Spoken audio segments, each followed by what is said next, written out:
The afternoon Ralph caught his wife, Laura, in bed with another man. She didn't look ashamed. She looked victorious. Ralph was a hard-working man, a husband who believed in love and loyalty. His days began at 5 a.m. when the sun was still a faint glow on the horizon. He worked as a mechanic in a small garage, his hands perpetually stained with grease, his back aching from hours spent under cars. But he didn't mind the work. It was honest labor, and it paid the bills. More importantly, it provided for Laura, his wife of 10 years. Laura was everything to Ralph. She was beautiful and had been his high school sweetheart, the one person who had always believed in him, even when he didn't believe in himself. Or so he thought. Their marriage hadn't been perfect. No marriage ever is. But Ralph had always believed they were a team. He worked long hours to make ends meet, while Laura took care of their home. They didn't have much, but they had each other, and that had always been enough. Or so Ralph had thought. He had built a life with his wife, Laura, never imagining that one day he would walk into his own bedroom and find her tangled in the sheets with another man. But this wasn't just any man. It was a powerful and wealthy judge. It was a Tuesday afternoon when Ralph had come home early, a rare occurrence because the garage had been slow. He had planned to surprise Laura with dinner, maybe even a movie if she was in the mood. But as he approached their modest home, he noticed a sleek black car parked in their driveway, a car that didn't belong to anyone they knew. Ralph wondered who the visitor was as he unlocked the front door and stepped inside. The house was eerily quiet, save for the faint sound of muffled voices coming from the bedroom. His heart pounded as he approached the door, his hand trembling as he turned the knob. What he saw inside would haunt him for the rest of his life. Laura was in bed with another man. Not just any man, Judge Harold Whitmore, a powerful and wealthy figure in their small town. The judge's influence was well known. He was a man who could make or break careers with a single word. And there he was, in Ralph's bed, with Ralph's wife. The room seemed to spin as Ralph stood frozen in the doorway. Laura didn't look ashamed. She didn't panic or try to cover herself. Instead, she smirked as if she had won some kind of game.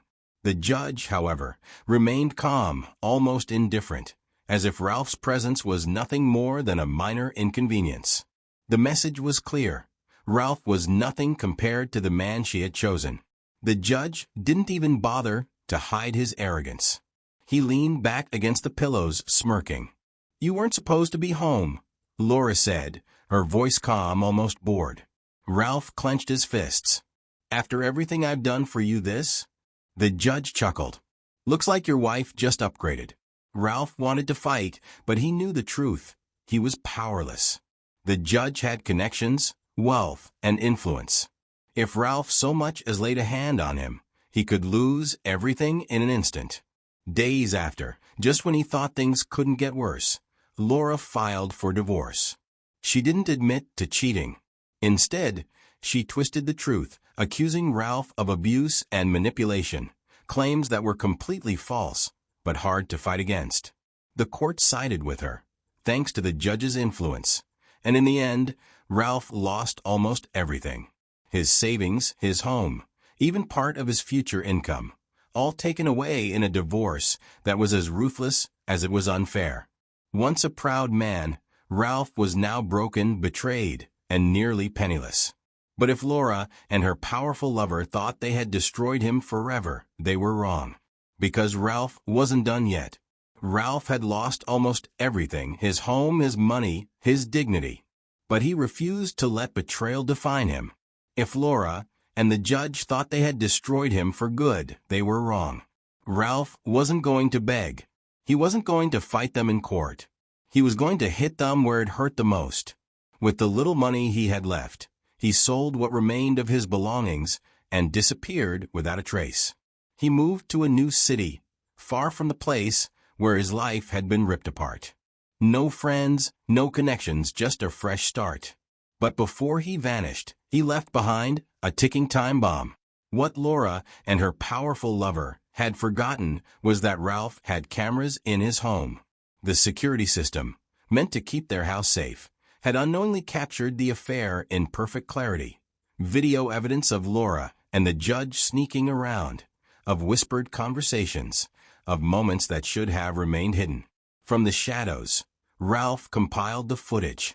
The judge, a man who built his career on the image of integrity, was now exposed. And Laura, who had sold her marriage for wealth, was about to learn that power can crumble in an instant. Carefully, Ralph leaked the footage to the media, anonymously. The effect was instant and brutal. The once respected judge was disgraced. His name was plastered all over the news. His career, built on lies and corruption, collapsed overnight. Forced to resign, his future was left in ruins. But that wasn't the worst part. The scandal reached his wife, a woman who had stood by him for years, unaware of his secret life. When she found out about Laura, she didn't just leave. She made sure everyone knew what kind of man he really was. She labeled Laura a homewrecker, a gold-digging disgrace. She harassed her, humiliated her, and made sure no one saw Laura as the victim. Laura, once dreaming of a rich and easy life, now found herself in a nightmare. The judge, stripped of his power, had nothing to offer her. No money, no security, no future. And just like that, the man she had betrayed her husband for walked away, leaving her to suffer alone. From a distance, Ralph watched it all unfold. He didn't need to confront them. He didn't need to lift a finger. The betrayal had destroyed itself. For the first time in a long while, Ralph smiled. Years passed, and Ralph slowly rebuilt his life. Far from the city where everything fell apart, he lived quietly, keeping to himself. No more scandals, no more betrayal, just peace.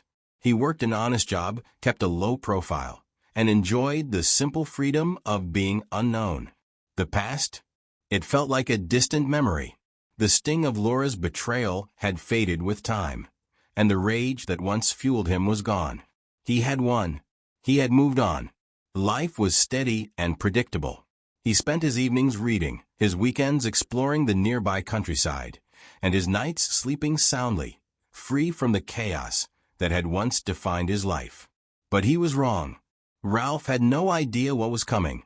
The past was not finished with him yet. On a stormy night, the rain poured heavily outside, the wind howling through the trees as thunder rumbled in the distance.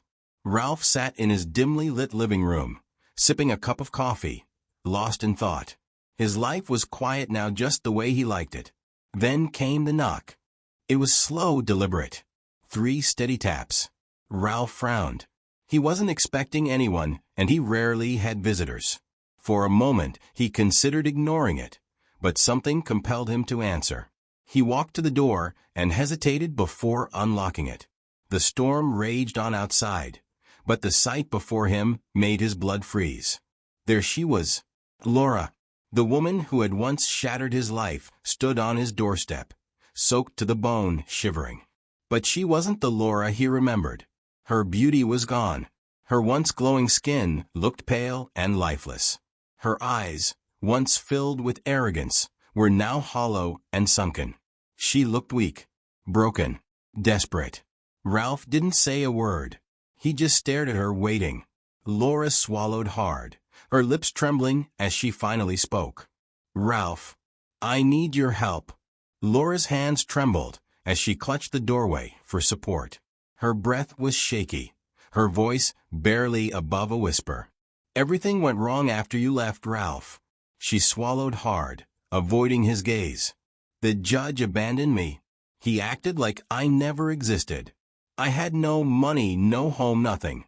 I tried to survive, but it was impossible. No one wanted to help me. No one cared." Her frail body swayed slightly as she continued.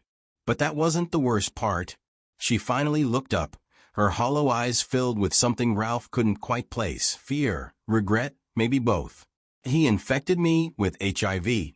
The words hung in the air between them. "I didn't know until I started getting sick. By the time I found out, it was too late. It's advanced now. The doctors say there's nothing they can do. A single tear slipped down her cheek. "I know I don't deserve your help," she said, tears streaming down her face. "But I have nowhere else to go. Please, Ralph. I'm begging you." She stared at him, waiting, hoping. Ralph stood still, his face unreadable as Laura poured out her misery. He let her speak, her weak voice trembling as she begged for his help. But he felt nothing. Not pity, not anger, not even satisfaction. Just a deep, hollow emptiness where any feelings for her used to be. When she finally fell silent, her pleading eyes searching his for any sign of mercy, Ralph laughed. A cold, sharp laugh that cut through the storm outside. "Help you?" He shook his head. "Laura, you threw me away like garbage the moment you found someone richer. You never cared about me. And now, after losing everything, you think I should care about you?" She opened her mouth to speak, but Ralph stepped back, gripping the door. "You made your choice, Laura. You chose him over me. You chose money and power over love and loyalty. And now you want me to save you? No. Find peace when you die." His voice was steady, without an ounce of sympathy. "And don't ever come back here again." Then, without waiting for a response, he shut the door. The lock clicked into place. And just like that, the past was gone. Ralph stood by the window, arms crossed, watching as Laura stumbled away into the night. The rain pounded against the ground, soaking her thin, fragile frame. She didn't look back. She had no reason to. There was nothing left for her here. He exhaled slowly, feeling a strange sense of finality. The woman who had once torn his life apart was now just a shadow, fading into the storm. Her fate was no longer his concern. For years, the memory of her betrayal had haunted him. But as he turned away from the window, something inside him shifted. It was over. Not just this moment, not just this night, all of it. The pain, the anger, the past. Ralph wasn't the broken man she had left behind. He had survived. He had rebuilt. He had won. And as he locked the door for the last time, he knew one thing for certain. Laura was nothing more than a chapter he had finally closed. Ralph sat down, staring at the fading raindrops on the window. This was more than just a personal victory. It was a lesson. A lesson about betrayal, choices, and consequences. "If there's one thing I've learned from this," he muttered, "it's that not everyone who smiles at you has good intentions. Some people will take your love, your kindness, and your sacrifices for granted, until they have no one left." He shook his head. Never let people use you. Never let betrayal turn you into a victim forever. And most importantly, never waste your time saving someone who wouldn't hesitate to destroy you if the tables were turned. Ralph knew that some might see his response as cruel, but was it really? Some of you might hate what I did. You might think I should have forgiven her. But tell me, if you were in my shoes, what would you have done? Would you show mercy?